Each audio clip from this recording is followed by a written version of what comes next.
Bismillahirrahmanirrahim. Mundohemi në këtë ligjërat të shkurtër, flasim rreth kësaj marrëveshjes së Hudejbijës për mbledhje, gjithmonë në dritën edhe në hijen e surës Feth. Shkaku pse ka zbritur surja Feth, në veçanti ajetet e para, është pikërisht marrëveshja e Hudejbijës. Takimi, dialogu, negociata shumorshë e pejgamberit alayhis salam me kokat e Kurejshëve. Kjo është, si më thonë, ajo e para. Ajo gjëja që e solli këtë takim, këtë diskutim, padyshim ishte nisja e pejgamberit alayhis salam për në Mekë për ta kryer umrën. Për gjatë rrugës, e ende pa arritur në Mekë, u ndalua dhe ju tha atij që kjo gjë është, si më thonë, e pakapërditshme edhe e paralizueshme brenda këtij viti. Me çrast pejgamberi selam I mblodhi shokët e tij, e diskutoi gjëra gjatë dhe në fund u pajtua edhe me mendimin e tyre që duhet të ulemi, të diskutojmë, të ashorojmë atyre që ne nuk kemi ardhur për të luftuar, ose për të konfrontuar, ose për të bërë trazir apo sa kaq, kemi ardhur me një qëllim të vetëm, prandaj edhe veshja, edhe stili I rrobave, edhe gjërat që kishin marrur me veti e që posedonin aty, padyshim gjithë ato asocionin, reflektonin dhe tregonin që pejgamberi alayhis salam nuk ka ardhur për të bërë luftë, për të shkaktuar trazira ose për ta shtrembulluar sistemin e për t'ju bërë karshi e boll, nëse mund të themi, atij pushteti të asaj kohe në Mekë. Ne këtu I marrim padyshim disa mësime. Kjo është, si më thonë, kronologjia e kësaj ngjarjeje deri tek takimi dhe ulja për të diskutuar se si duhet të ecet, domethënë para. Në anën tjetër mos harrojmë që I dërguari Allahu alayhis salam e dërgoi një njeri, në këtë rast Uthmanin radhiyallahu anhu, që të diskuton, a kupton, që t'u çon atyre mesazhet, këshillat,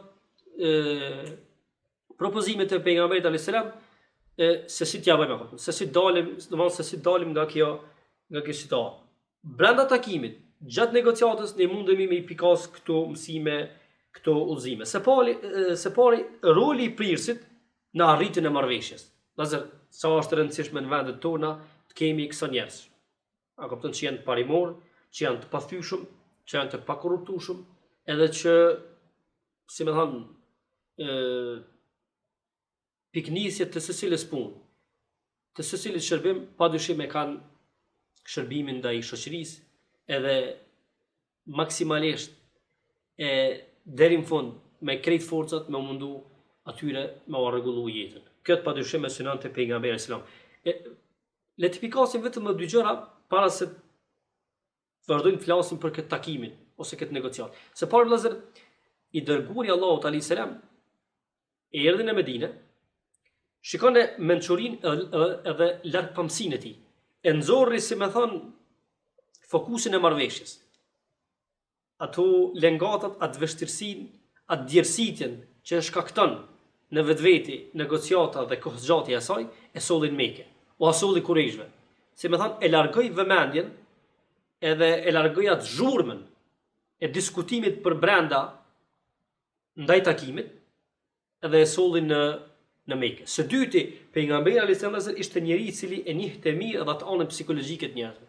Andaj para se të arrijë në Mekë, u tha në fjalë shokëve të tij. U tha kështu: Kurejshët I kanë ngrënë, I ka zvetnuar lufta.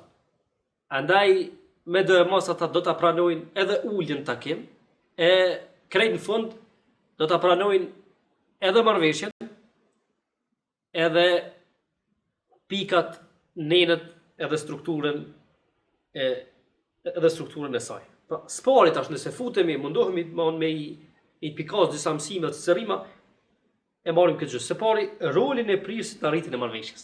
Padyshim të sfond ishte pejgamberi jon sallallahu alaihi wasallam. E dyta, rëndësia e të pasurit afër vetës, njerëz të maturum edhe serioz. Ku e pikasi këtë? Allahut inna fatahna lak. Domethënë, ne ta dham ty një triumf. A kupton? Ose nëpërmjet teje e zbatuam, e jetësuam këtë triumf të muslimanëve ndaj palës tjetër. Allahu kur pensil këtë leke, ty domethënë, po i drejtohet pejgamberit sallallahu alajhi wasallam, kuptojmë që në mesin e sahabëve ka pasur aso shokësh që janë ngutur, apo kupton?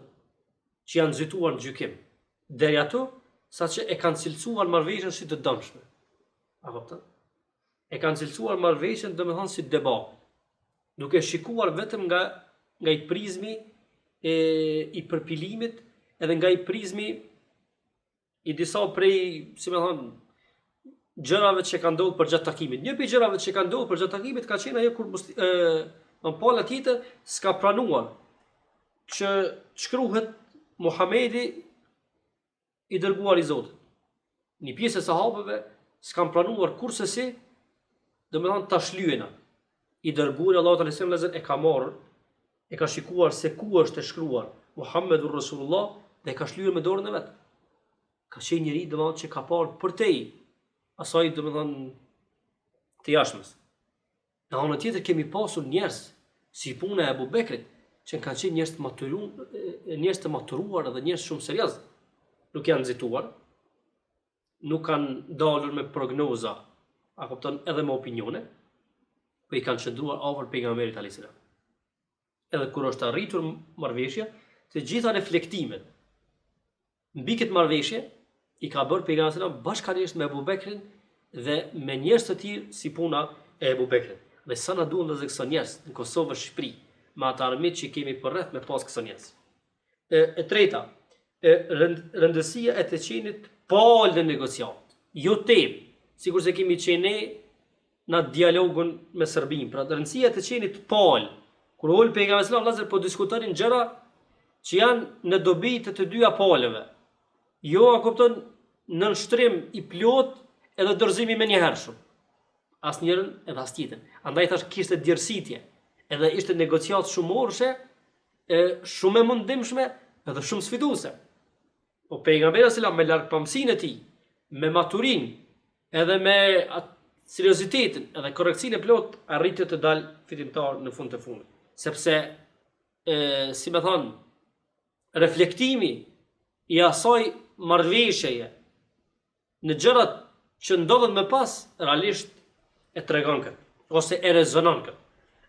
Së katërti, këmbgulësia, domethënë, në parime dhe vigjilencë në diskutime, andaj leke, inna fatahna leke. Se pari këmbgulësi në parime, dhe e dyta, vigjilencë në diskutime.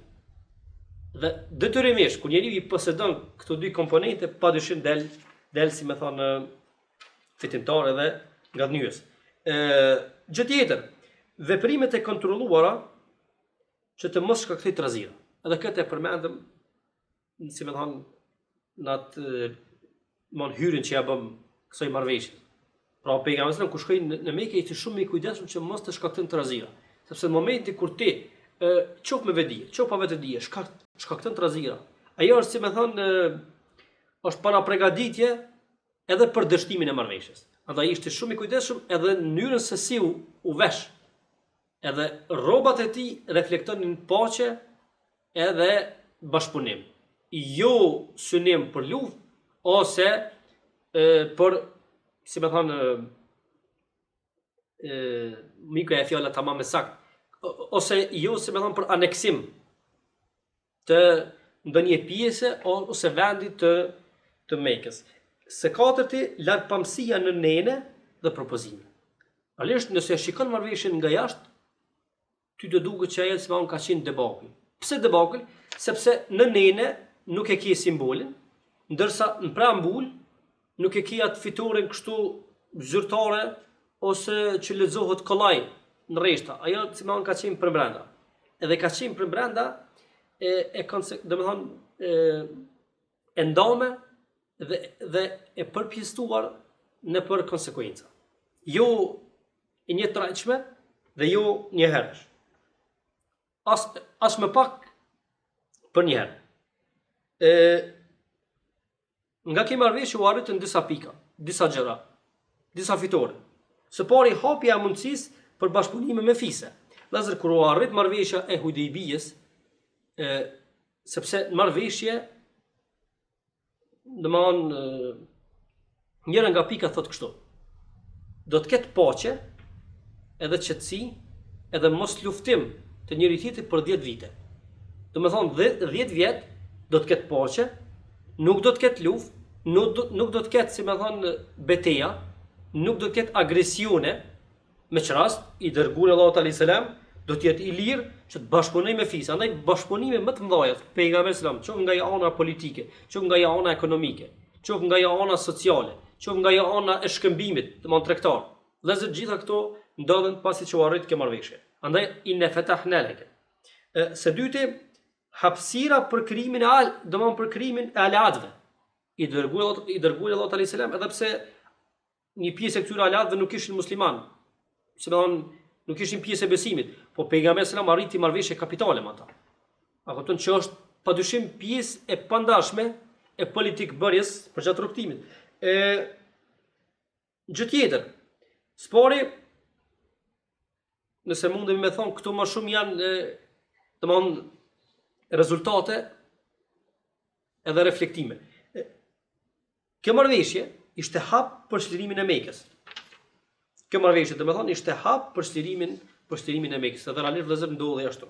Së dyti, hapësira për të preokupuar me thirrjen dhe sistemimin e shoqërisë. 10 vite qetësi, jo luftë, jo konfrontime, padyshim i dërguar Allahu alayhis salam e kishte mendjen e qetë edhe të patrazume, se rjedhoj, ishte si më thonë njëri edhe i hapur, edhe i vetëdijshëm, edhe vetvetja, për gjatë javës, për gjatë muajve, për gjatë viteve, që ta bëj atë më të mirën për shoqërinë edhe vendin e vet. Së dyti, ose së treti, ja kjo marrëveshje u arrit diçka e madhe. Njohja e shtetësisë së muslimanëve nga ana e Kurajshëve. Kur Kurajshët pranuan që tulen me muslimanë, do të diskutojmë ata padyshim domani pranuan muslimanët edhe si pol, po edhe pejgamberin me këtë atë domani çka mbarte, edhe kishte mbi supe si shtet. Dhe së fundi, nëse mundemi me përmend edhe këtë, i dërguar Allahu alayhis salam pastaj kishte kohë për shpartallimin e bandave, tarafeve, edhe atyre individëve të fortë nga brenda.